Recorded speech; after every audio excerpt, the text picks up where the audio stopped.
Hello, once again, I'm Doc Rotten, and this is Horror News Radio, the official Gruesome Magazine podcast. Back me again this week are the scariest, goriest, bloodiest co-hosts on the net. And tonight we are reviewing Lovecraft Country, episode 10, Full Circle. This is the season finale. Oh, get out your tissues. Oh, hold tight. We're going to talk about the ending. There might be spoilers. Just beware. There will be spoilers. Yeah, we kind of have to, right? All right. So let me introduce the crew, starting off with award-winning filmmaker Christopher G. Moore. How you doing, sir? I'm doing okay. I had to wipe some tears away, but I'm doing great. So it's I feel like I've gone on a ride watching this show. Oh no! Without the little red vehicle, but yeah. I'm glad that we could sit here and talk about this, the final arc of this story. The little red vehicle. The little red station wagon thingy. Woody? Okay, the Woody. Woody, yeah, Woody. There you go. All right, well. Destroyed how many times? Oh. They have some good mechanics. That's all I got to say. Well, yeah. Especially after this episode. Well, I called you an award-winning filmmaker, and we're going to pause here just for a second since this is the finale, and we want to think of you. You've won some awards again here recently, have you not? Yeah. We've what did we win? I've completely forgot. We won Best North Carolina short at the Halloween International Film Festival. So, yeah, and yay, and soon, probably after this is recorded, we'll be going to Wreak Havoc Film Festival in Winston-Salem at the drive-in, and we're up for 3 awards there. So we'll see if we come home with at least one. Nice. Fingers crossed. Maybe I should put some magical curse on that. Yes, at the drive-in. The drive-in's awesome. All right, well let's actually meet one of the film's stars. Yeah, podcasting rock star and international cosplay queen, Vanessa Thompson. How you doing? It's me. Vanessa! I'm doing good. I too am emotionally exhausted after the end of this ride that we've been on. 10 weeks, 10 episodes. I'm sad it's over. Yeah, this is going to be a great discussion. I can't wait to get to it. All right. We want to welcome our special guest host, Christopher Slattery. He's a Slattman all the way over from Heroes and Droids podcast. How you doing, sir? Good. Can't wait to talk about this episode. Yes. Feel like I got a lot to say. Got a lot to say. Oh Yeah. my goodness. Yeah, there might be actually a variety of opinions tonight. We've been loving this series all along, but how did the finale stack up? That's what we really want to know. So what are we talking about here? We are talking about season 1, episode 10. Hopefully it's season 1. Hopefully we get a season 2, right? Yeah. Lovecraft Country, Full Circle. It aired October 18th. 2020 on HBO, based on a novel by Matt Ruff. The director is Nelson McCormick. The writers are Misha Green, and it's also developed by Misha Green. Jonathan Kidd, Sonya Winton, and Ihuoma Ofordire. I am so sorry. I apologize. Are the writers? The synopsis is after uncovering the origins of the book of names, the gang heads back to Ardham to cast the ultimate spell. Yes, they are going to try to yes, they're trying to pull one over on one.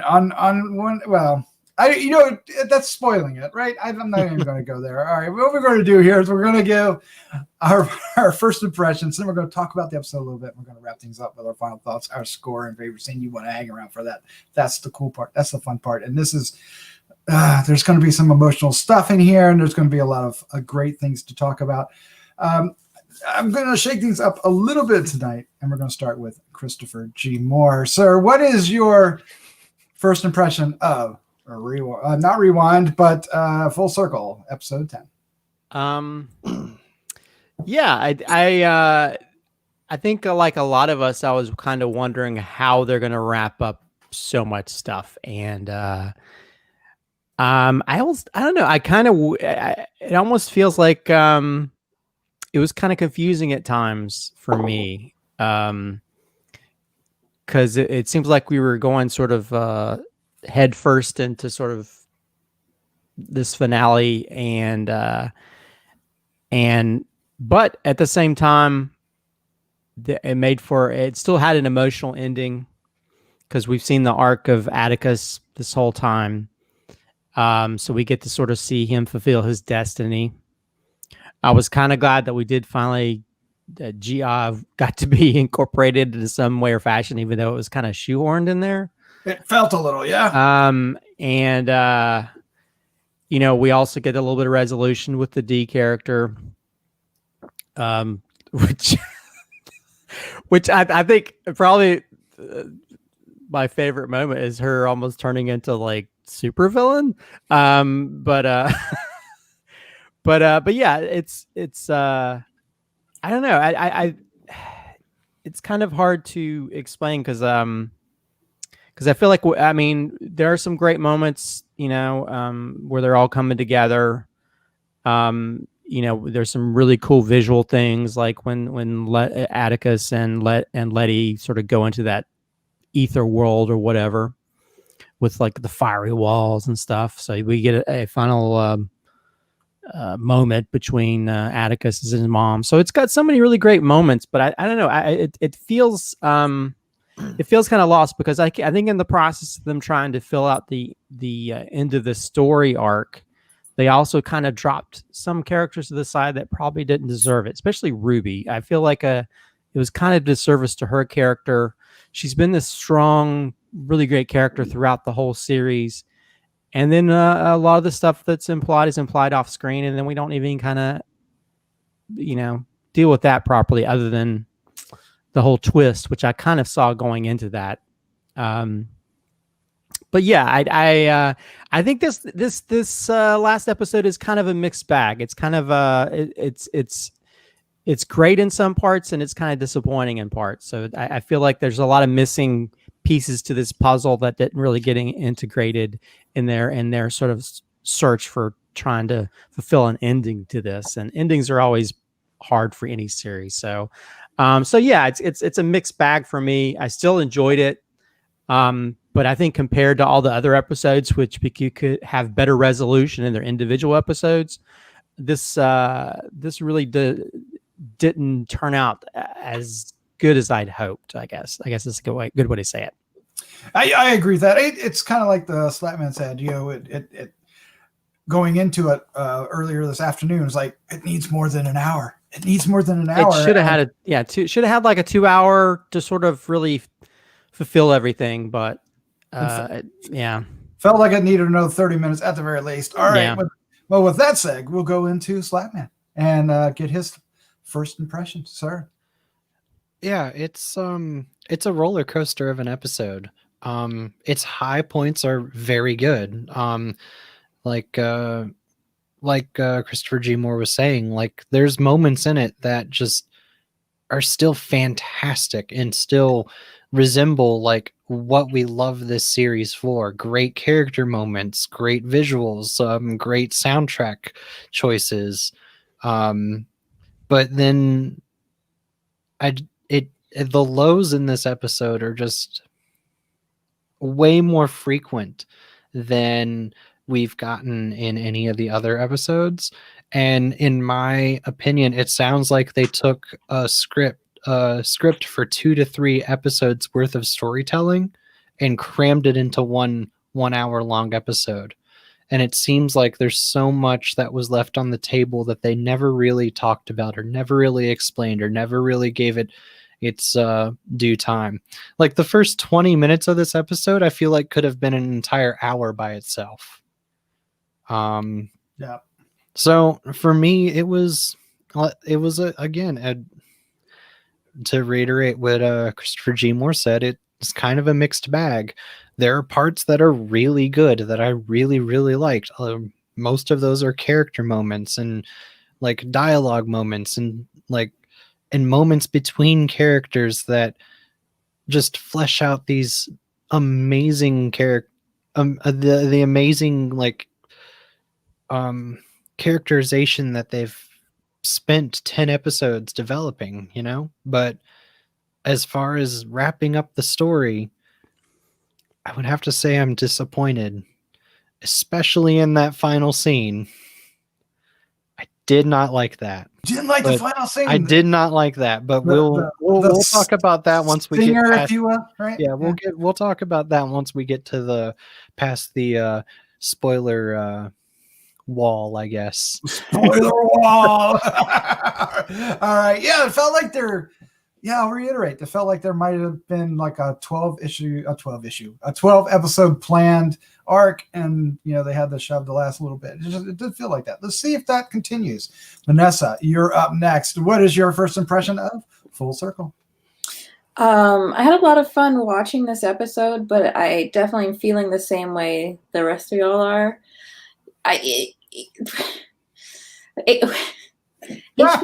HBO is known for this, though, right?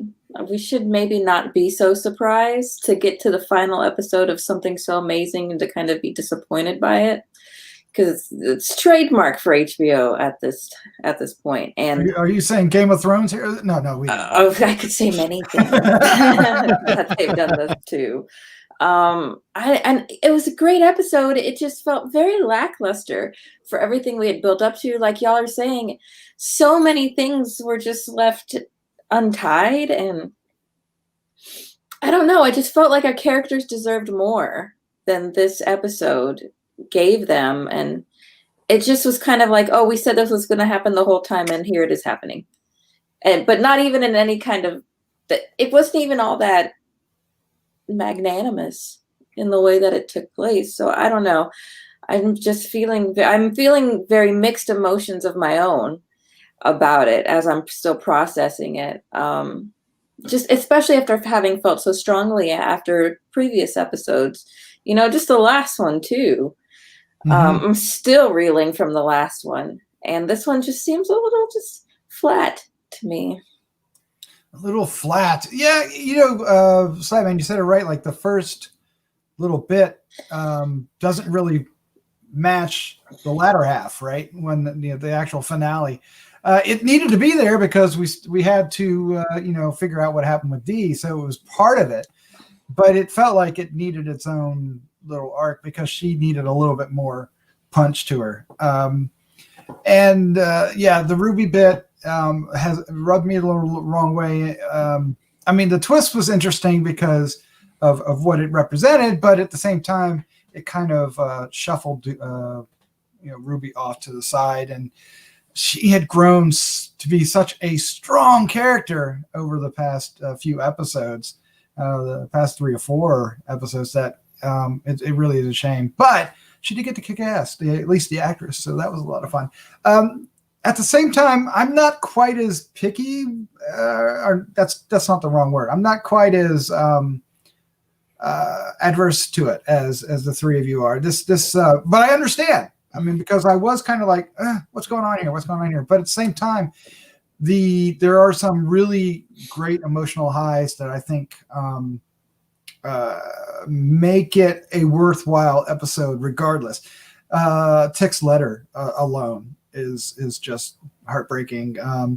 The last looks that we get between Tick and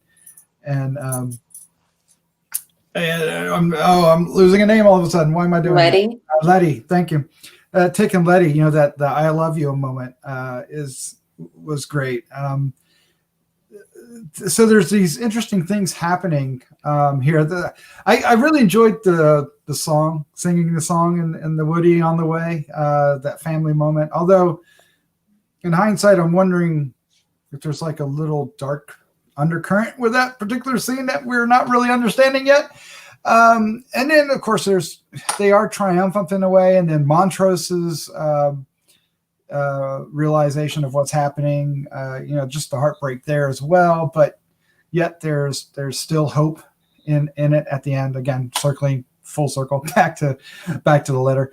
I think there needed to be another episode to bring the Gia character back in. I think that one room where that one speech that they give isn't enough. It needed its own episode. Maybe it needed to be like a half of an arc inside, with sharing with another episode. I don't know. It needed a little bit more resonance. It didn't really. It felt a little hollow. It felt more of a plot device than authentic. But I think it was there all along. You know, that's where it was going to go, and it was there. But that doesn't necessarily make it work. So I agree. There's this weird off balance to this particular episode. Having said that, though, I was thoroughly engaged. It felt like a conclusion.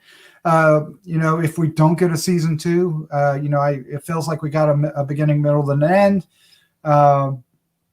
There's some shocking moments. There's still plenty of opportunity to do something else with these characters or additional characters alongside these characters. I would imagine it would be difficult to recapture the magic of the first 9 episodes. No pun intended. Because I just don't know, what the big drama would be. What the big arc would be. I mean, there's plenty to get, because there's a lot more to be explored in the themes and the messages that the show has. And I'm not sure I fully got with one watch what the true message. I feel like there's a message in this episode that I didn't quite catch. I didn't quite capture. There's some nuggets that I guess, but like the other ones, the other 9, right?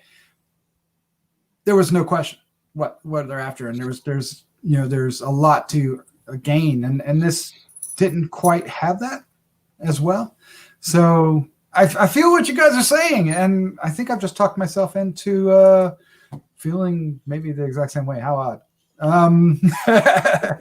But all right, so but there was a lot going on, right? There's a lot to discuss here. A lot of characters, everything kind of wraps up. I mean, while they did kind of throw Ruby to the side or cast her to the side, did all the other characters that were involved with this episode at least get a finale worthy of them? Is there anybody who wants to chime in with something else that may have been slighted? Well, how about you, Slattman? You were saying that you didn't like the ending. Now, the stinger had to do with Dee, and of course, she, being an artist and apparently left-handed, was left in a position where she couldn't.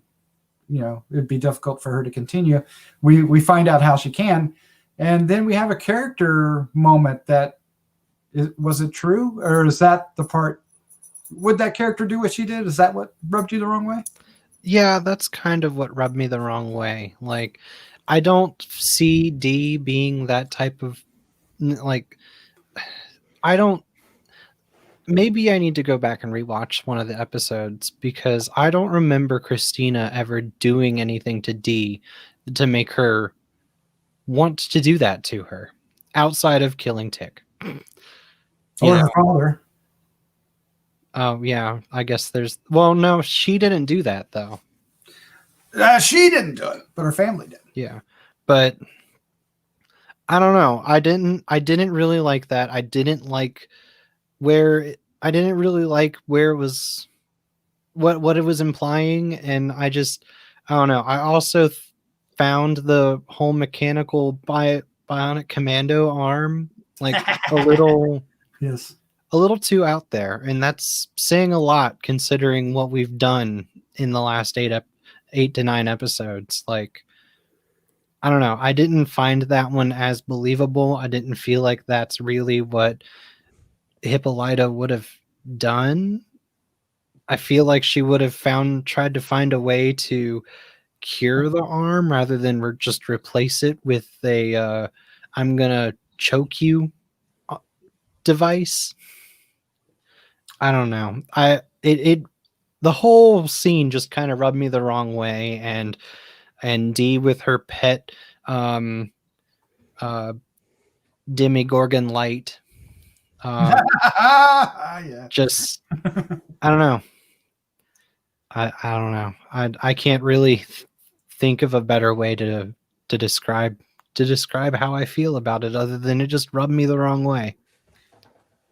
Anybody else want to chime in? That was my favorite moment in the whole episode, actually, because I figure like with all the shit that she's been through, you know, she's been like haunted by these crazy demon girls, and her mom left her, and all of this is because of this white wizard family coming into their lives, and I don't know. I think that she came back from that whole thing a changed person, probably not for the better.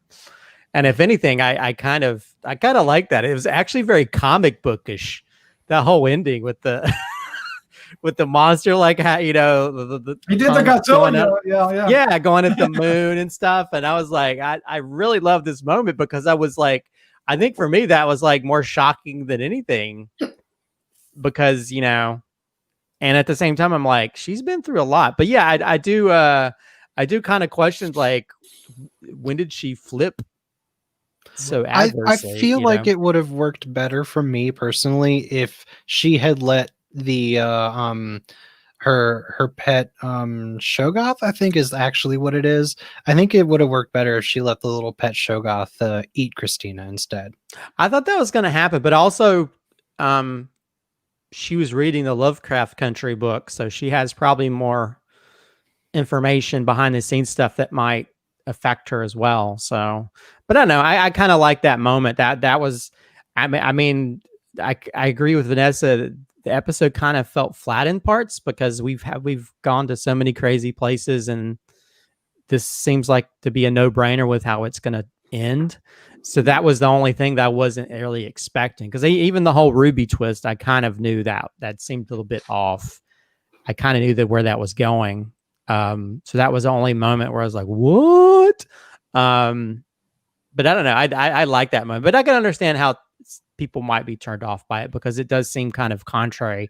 But at the same time, that little kid's been through a lot. I mean, she's turned into a little monster for a little while there. So Vanessa, chime in with some things that you need to talk about and get off your chest about this episode. I don't know. I'm just overall a little disappointed by it all. It's difficult for me to like think about, because I understand what Slattman is saying about, you know, it doesn't seem in character for her. Like, but what Chris is saying is it was awesome. To see her do it was awesome. So just in that alone, I'm very conflicted about the way I feel about it. And, you know, even thinking about Ruby too, and Ruby's story and how really cast aside she kind of was. And I understand, like, it's almost like, well, she gets what she got because she constantly didn't want to trust Leti, and, you know, she was never really wanting to be a team player, was wanting to be more on Christina's side and not understanding, you know, you don't need her for magic, to find your magic, to find your purpose. You don't need her. And when she finally found that out, then she got taken out. I don't know. It's just like we've been through so much, and it really just felt like everything was kind of tossed together and blended up in the end. And I am not a fan of stories where the hero doesn't win. I just doesn't ever sit well with me. It doesn't feel good to me. You know, I like a story with hope at the end. And this case has that, you know, because family is going on and the lineage is going on and the son's going to live and write this book. But I don't know. If we do end up getting a second one, I hope they do something to bring him back, to bring Kick back, or I don't know. It's just, it never sits well with me, stories that end that way. Well, isn't that how most Lovecraftian thing is not? Yeah, they have horrible endings. Yeah, well, so maybe that's the Lovecraftian element. Who would you consider the main character of the series? Is it Tick or is it Leti? Because if it's Leti, then the hero wins. It was introduced as if it was Tick. If it was Tick, but I think it became Leti. Yeah. Once everything happened, which is interesting, and that's not unusual, right? That's but it's also the family, right? It isn't necessarily one character; it's all of them, and and having the family survive. And then, you might also consider it to be more than that. And, taking away magic from all white folks is a part of it as well, right? And now it's theirs, right? Now it's ours, she says. Yeah. And there's something, there's a bigger message there, right? There's a bigger kind of scope. Well, it's like what Tick's mom says to him, right? You have to make a sacrifice, especially when it's worth it, or else what's worth anything? Mm-hmm. And that's kind of the choice that he's made. He's making he's sacrificing himself for the good of generations, for the greater good of all. That's a real soldier thing to do. Harkens back to him going and being a soldier. True. Speaking of full circle. But,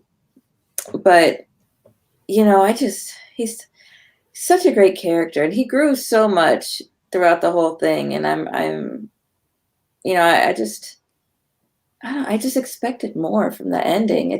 I wanted something big and great, and it just didn't really feel that way for either. Let's say Leti is the main character, right? She still didn't really get that great of a final hurrah. It's very, well, maybe that's the point, right? Now that I'm thinking about it more, it seemed like a very mundane kind of ending, the way they're walking away after they have won this great battle. But maybe that's what it would actually be like, right? You're done, and then you go back home. Yeah. And you keep on living your life. They were victorious, but did they win? Right. Right. Because they had to suffer a great loss at the same time. Many losses. Well, yeah. But and then also it's kind of sad that Leti can come back from death twice. we can't give any leniency to Atticus, which is kind of sad. Also, I don't know if you guys thought it. I felt like Hippolyta could have been more integral, I guess, because she came from being this sort of bad. I mean, even though there's that one part where she's doing her badass thing, but even she gets overtaken by, townspeople with hose. I mean, come on, really? That's she's fighting like people in freaking other alternate universes. I don't know. I kind of like, I don't know, for some reason. I mean, sure, we get the little thing where she gives gives D an Anakin hand, but that's way more than an Anakin hand. Well, that's like a freaking infinity gauntlet. Well, not necessarily. It's just a piston hand. It's not like Iron Man's suit, but yeah, I don't know. I felt like Hippolyta was a little bit. It's almost like it's weird how she can come back to the normal time and she's normal to some degree. You know what I mean? But then she can go off in their space suits and do all these different things. I kind of wish that she had some more superpowers. And actually, I was thinking, I'm wondering if Dee felt mad. I mean, she was already mad at her mom, but then her mom comes "Oh, I just drew this whole comic book. I'll show you how to draw." And it's Dee was the one that knew how to draw. So I'm thinking that in some way she felt mad at the fact that her mom is better at this stuff that she was always giving her mom stuff for. Yeah, maybe they did create a supervillain. So I'm figuring that all this stuff that's happened is sort of made her sort of go against the sort of the hopefulness that she had before, and almost turned her into a supervillain, which I kind of dig to some degree, but which is kind of messed up if you think about it. So okay, spoilers here. Christina succeeded in her immortal spell, right? And then she got magic taken away from her, but was she still immortal? And if she was, right? If she wasn't, how did she make it that far? And if she was, why did that have an effect on her? I don't think she was immortal. She wasn't immortal. That's the reason that Gia stepped in, because then she could take stuff from both. Yeah, she connected them. She connected them. So she stole it. She stole the immortal. Because they were supposed to be connected to begin with, because they had to have pieces of her to make that spell not work or whatever to go against. Pinch and swallow, right? Mhm. Oh, that was gross. Well, although I'll say that was pretty brutal when she just goes Yeah. to Oh, both of his man. arms and slits it, and then like Blood her pouring Phase out. in it. her dress goes from like this white wedding dress to like blood wedding dress. Like Carrie. Yeah. One last thing before we wrap this up. The ancestors, they call upon them to help against Titus. Did we like that moment? Did we love that moment? Did we love how did we feel? How do we feel? Just don't put a name on it, but how did we feel about Tick and meeting his mom and having that moment? I loved the moment that he had with his mom, right? That was, and even Leti's moment with the grandmother, like those were all really well acted and really great. The moment with Titus, I wish that had been like the ending. Like, go and get rid of Titus to get rid of the magic completely from the family. Yeah. Like, so Christina's spell wouldn't have worked.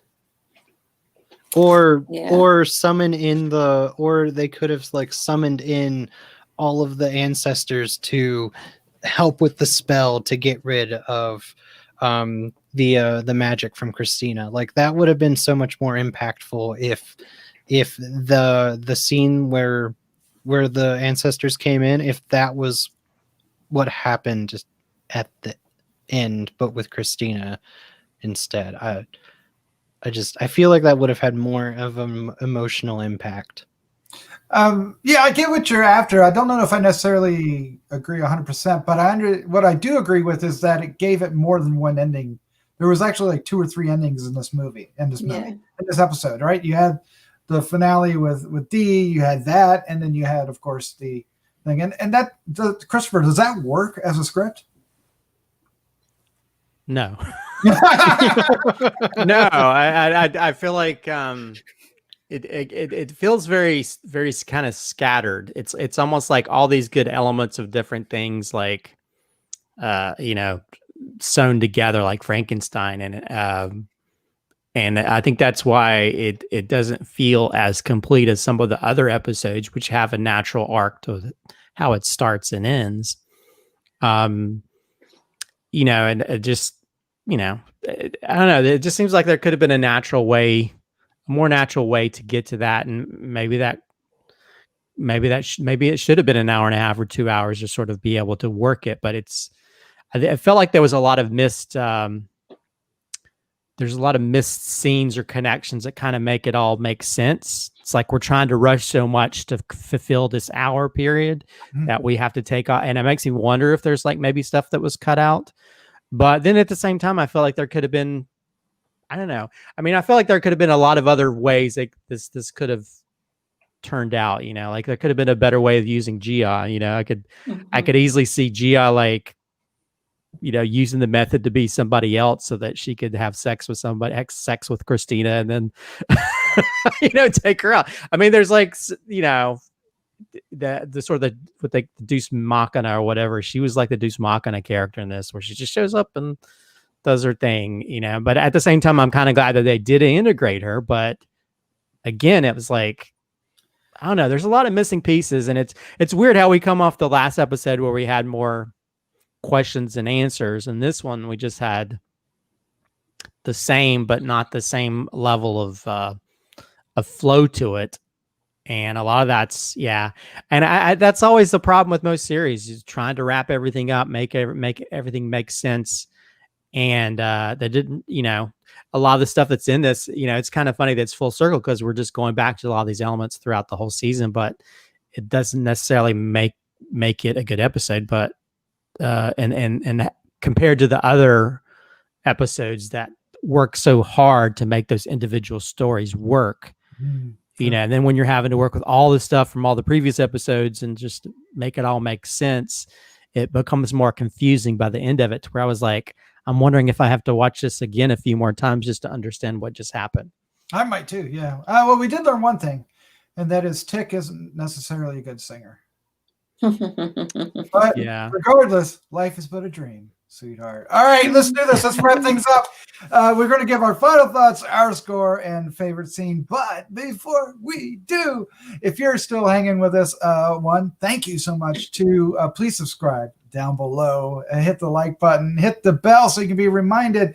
Leave us some comments. And for those who have been leaving us comments on the past few episodes or all season long, thank you so much. They have been fun to read, even when they are challenging us, and thank you for those as well as the ones that are sharing your thoughts and or praising. So all of them, we love them all. Thank you.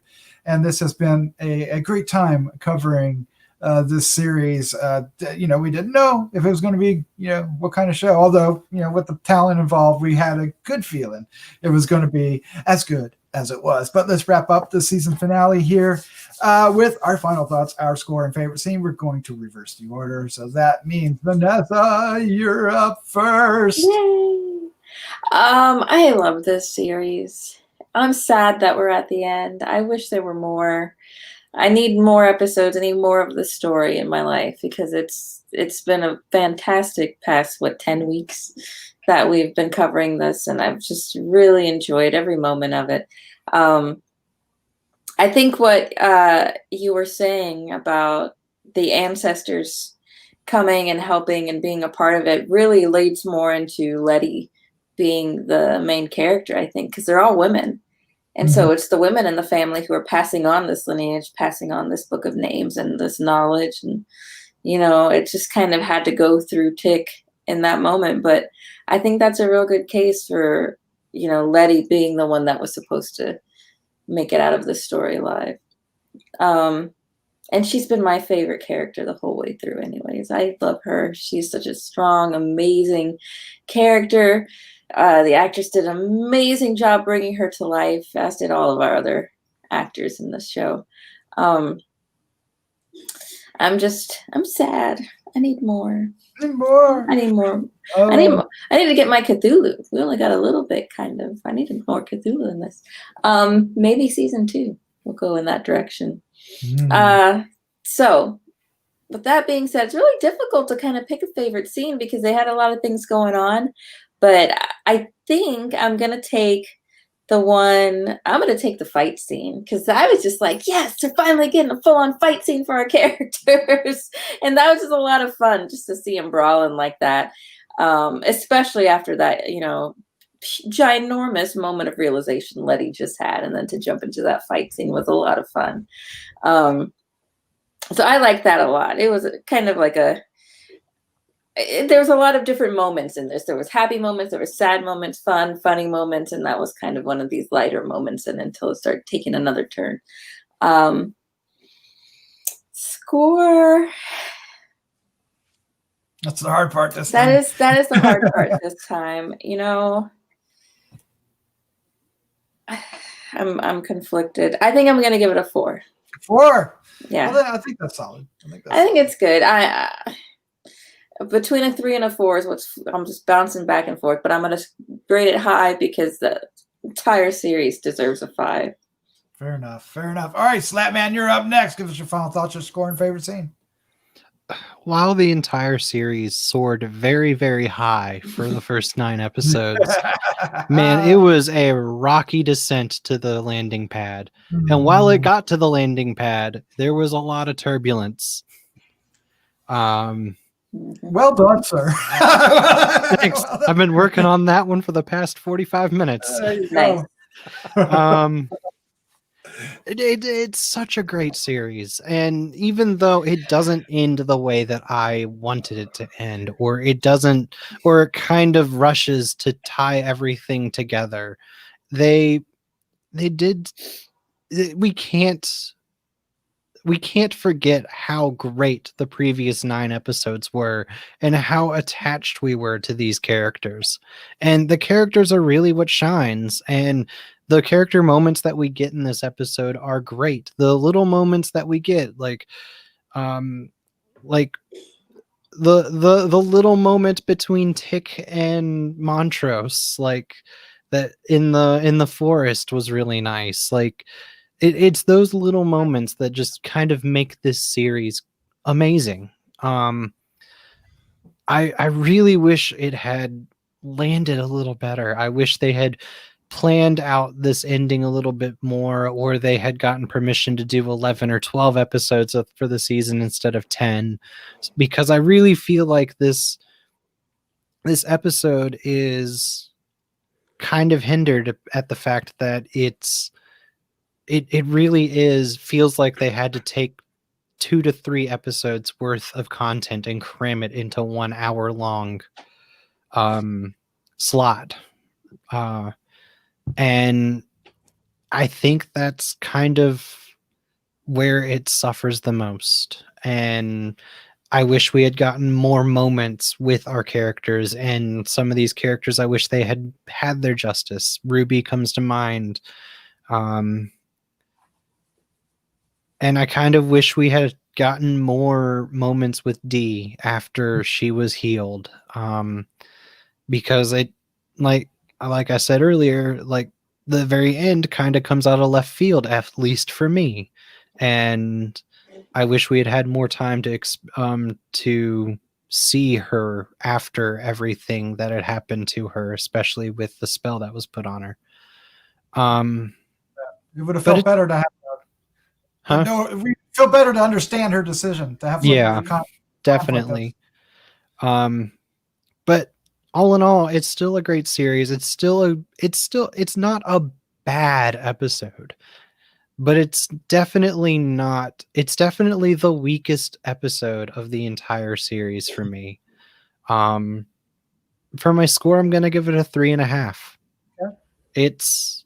It's rough, and it does get to an ending, but it doesn't get to a very satisfying ending, or it doesn't get there very well, I would have to say. For my favorite scene, this is rough. There's a lot to choose from, actually. Yeah. I think it has to be that moment when Tick looks at his mom and he can't say the spell to put her back into where she was, and Leti has to do it, and you can tell that there's like that little bit of regret, or that little bit of, I hate that I have to do this, in Letty's voice.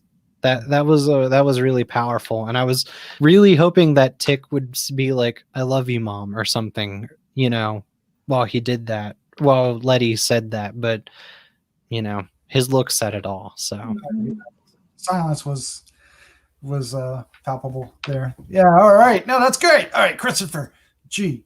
Moore, it's your turn to shine, sir. Your final thoughts, your score and favorite scene. Well, I think the one really good thing about this episode is we actually get to see people happy for once.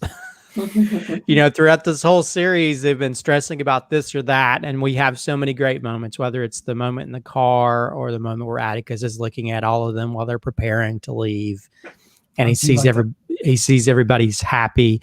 We get to see the reunion between Atticus and his mom, which is, where he basically turns into a little kid again, like when he lies in her lap. It's heartbreaking. So we get to see those wonderful moments, especially for these characters that have been through hell, literally, and magically throughout this whole series. And so I think, regardless of the issues that I have, I think it's nice to see those moments where we get to see the people smile for once and laugh. We even get to see Montrose laugh for a little bit, when they're singing their little song. But on the other hand, endings are always hard to pull off when it comes to a series, because you've really got to do a good job of not only creating something that it's its own episode, but also bringing in everything previously from all the other episodes to make it make sense. And I think in the rush to try to end this series, they kind of were missing a lot of pieces that make it feel a little scattered.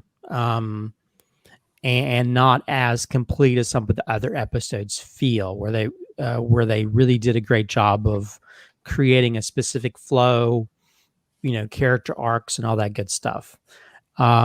So this one, yeah, it seems to be a little bit more of a, like I said, a mixed bag. But at the same time, you know, we still enjoy the journey. We still enjoy those moments where we get whether it's the moments with his lineage, whether it's, you know, those fun moments, whether it's also just the really cool visual of when Christina's in that white dress and it turns red, all that good stuff. But yeah, I really feel like, you know, I really feel they could have done a little better job with making this ending stick the landing. And maybe that could have been helped by expanding it or just maybe changing things. But this is an ending that we have, and it does kind of end in a way that could definitely span on to another season.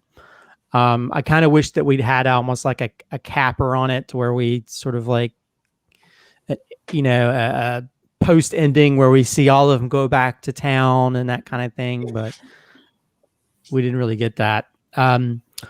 But, you know, I still enjoyed it. And I think, you know, in the same way that they've done this journey to different lands that they've never been to, we took this journey, and I think it's a worthwhile journey, even if the ending isn't specifically what we want. So it's still a good episode, just not, I would say it's probably, you know, one of my least favorite episodes of the series, but even though it's the ending.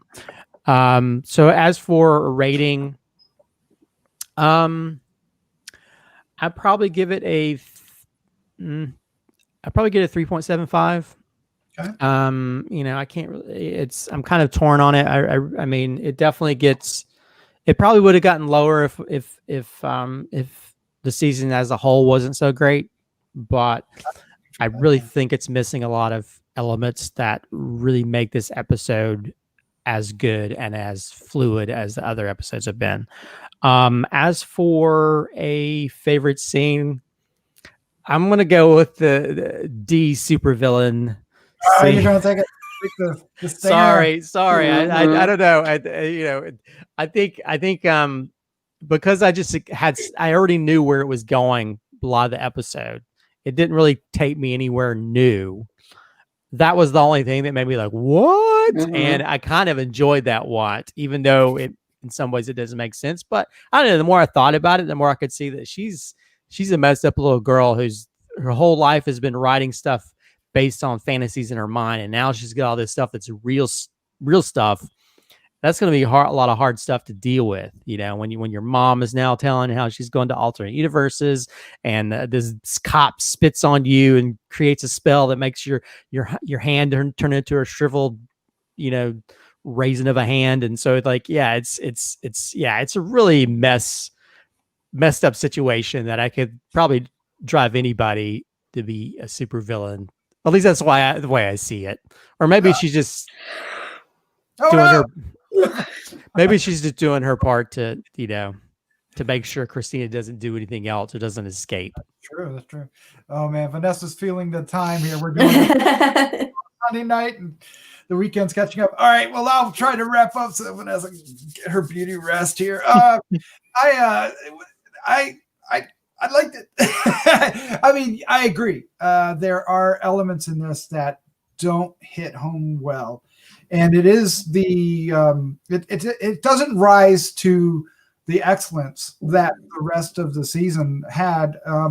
Outside of maybe one or two other episodes, I mean, on the most part, this whole season long was really high marks. And this would have maybe for me scored a little lower if it didn't have such great character moments and great heartfelt moments. I mean, and I mentioned them earlier, you know, the whole letter Tick wrote, and I forgot about the scene that you mentioned, Christopher, where he turned around in the shop, and you know, they're all there, they're all working together, they're all doing things, and it was it really was a beautiful moment. You know, seeing the mother for the time, that the I love you moment where they're looking at each other right then and there, and then And even Dee's little, moment at the end is kind of in there as well. Then there's more. So Montrose has his moment, 2 moments, if you will, at the end. And then I think Slattman, you mentioned out in the woods too. I forgot about that. And that was powerful as well. So there's a lot going on here that make it all work. It's very strong. But yes, I agree. It doesn't live up to the past 9 episodes. It doesn't, it is a notch or two down. However, I do appreciate that it came to a finale. I don't feel like we were left on this cliffhanger where we don't get an ending. I feel like we got an ending, but we also have an ending that allows for more stories, which is so hard. Another thing that's hard to do, right? It's really hard not to, kind of leave us dangling. And they could have, right? They could have left us at any point and then, and left us like, what's going to happen to Chick? And we'll have to come into season 2 to find out, right? And so in some ways, I'm thankful. And I appreciate how they, ended it all. Even if I'm not 100%, I'm not going to give this a 5. It didn't score a 5, but I am going to give it a solid 4. And again, it's all because of the characters. So should I choose a character moment? Oh man, I guess I'm going to have to with that speech, right?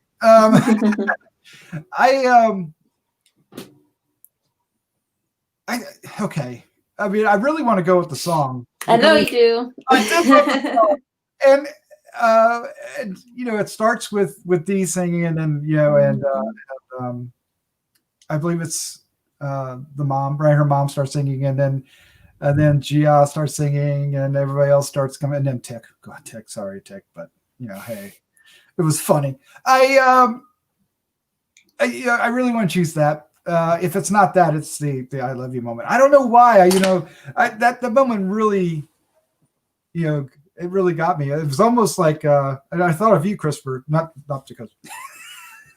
because of Wow. I think I just made this awkward. I thought of you, Christopher, because it felt like the Star Wars moment.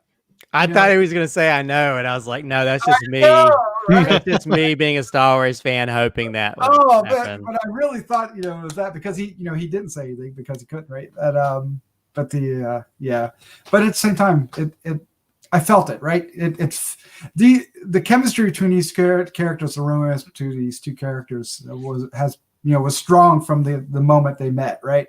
Which we know they had a history, but when they met again, it was different. They had grown up, right? And there was like a spark from the instant they saw each other that night, right? At the block party, right? Which was a moment that we loved early on. So I'm looking forward to a second season, I will say. And I hope we get it. I'm not really sure we do. I wonder if this is kind of like a one and done, I haven't heard anything. This might be a controversial opinion, but I hope that it's a one and done. Okay. I could see a season 2, but like a different story. Different characters or different characters, different kind of story. Just Lovecraft Country carries on, but with a different storyline. Yeah. I don't know. I mean, I could definitely see them just following Leti, because she's got to protect the book, and they could have, move several years in the future or whatever, or she's got her son or whatever, and dealing with situations involving that, because I'm sure there's other, evil out there they have to fight. But yeah, I mean, I wouldn't be disappointed if they didn't do a second season, because I think this season is great on its own, but I love this world so much that I would love to see what they might do with the second season. So I don't know. I guess it's all according to the ratings. I don't know how well this show's doing on HBO. I don't either. I haven't even looked. Oh my gosh. I will say that I still think that Jonathan Majors and Jurnee Smollett, and I will say Michael Kenneth Williams as well, each deserve noms and recognition on this. I think they all did so wonderful. Yeah. And the writing staff. The writing staff too. Yeah. And Misha Green, she nailed it. It will be a disservice to television in general if the Emmys don't nominate them for some awards because this show's really well crafted. Yeah, and there's a lot of technical things. There's a lot, right? From So many elements. Costuming. There's so much. Yeah, there's the costuming in the Geog episode alone should get costuming awards. Or the 1921 episode. Well, that too, yeah. So let's hope. Let's hope. I'm looking forward to seeing more from those actors. All of them, everyone, and maybe we'll get a D offshoot. D in space. Oh, I would love. I would love to see that. Although I really hope this show in general just allows for more diverse stories in the fantastical realm of cinema and TV. I mean, I hope that the people realize you can tell stories that are only of a specific ilk, with different perspectives. I think that's the one thing that I'm hoping that people will take away, that we'll see more stuff like this, because I really want to see different voices, different diverse casts to tell these fantastical horror-oriented stories. It will be interesting to see where the future takes us as an audience. All right, well, we went a lot over. I hope you enjoyed listening to us ramble about the finale. It deserved extra time, so thank you for sticking with us. Vanessa, Christopher, Slattman, thank you for being here. Thank you for being here for all 10 episodes. This was a lot of fun. Thank you. Thanks for having us. Loved it. Yeah, it's not been a curse being on this podcast. No. We'll have to see what comes up next. All right, with that, hi, let's say goodnight. Good night. Good night. Letitia fucking Lewis. That's her.